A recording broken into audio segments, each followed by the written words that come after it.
John 17:3, eternal life means to know the Holy Trinity, the life of the Holy Trinity, that they may know thee, the only true God, meaning the Father, and Jesus Christ, including Jesus Christ, whom thou hast sent.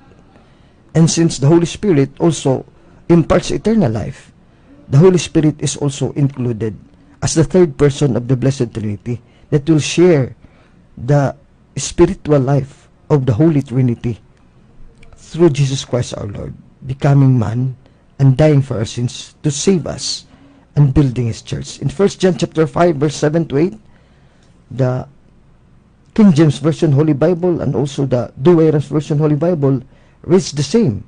1 John chapter 5 verse 7 to 8. And there are three who give testimony in heaven, the Father, the Word, and the Holy Ghost, and these three are one. And there are three that give testimony on earth, the Spirit, the water, and the blood, and these three are one. This is very clear. 1 John chapter 5 verse 7 to 8. In congruence with John chapter 17 verse 1, 3. Now we have to accept and to know who the real God is, the God who created us, the God who saved us. John chapter 17 verse 1 to 3, in order to have eternal life. God created us for the purpose that we may share in His holiness, that may share in His life in heaven and in the kingdom to come. In Isaiah chapter 43 verse 7 and 8, and every one that calleth upon my name, I have created him for my glory. I have formed him and made him.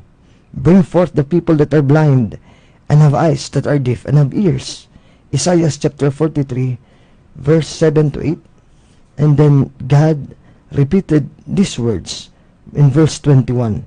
This people have I formed for myself, they shall shew forth my praise. But thou hast not called upon me, O Jacob, neither hast not labored about me, O Israel. Isaiah chapter 43 verse 7 to 8, 21 verse 22. As in the Garden of Eden, God, the Holy Trinity, created man in His own image, so that we will have and we will bear the image of God, the Imago Dei, so that we will have the life itself of God and the grace of God, the divine grace of God living in us.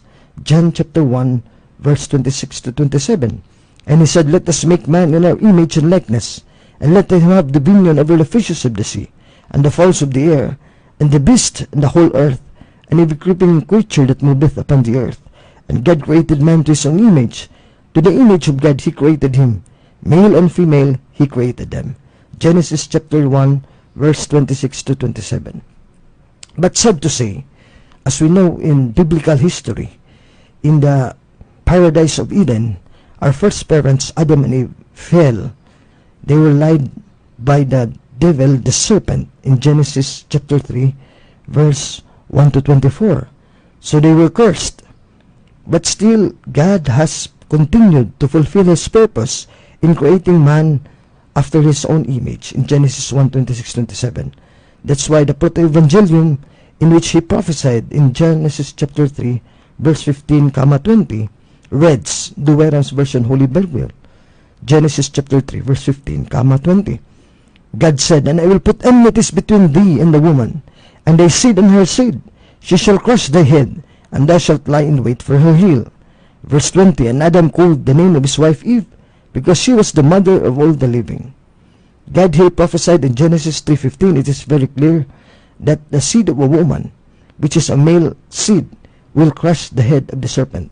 And also a seed of a woman, another woman, who is the mother of the seed, will destroy also the head of the serpent.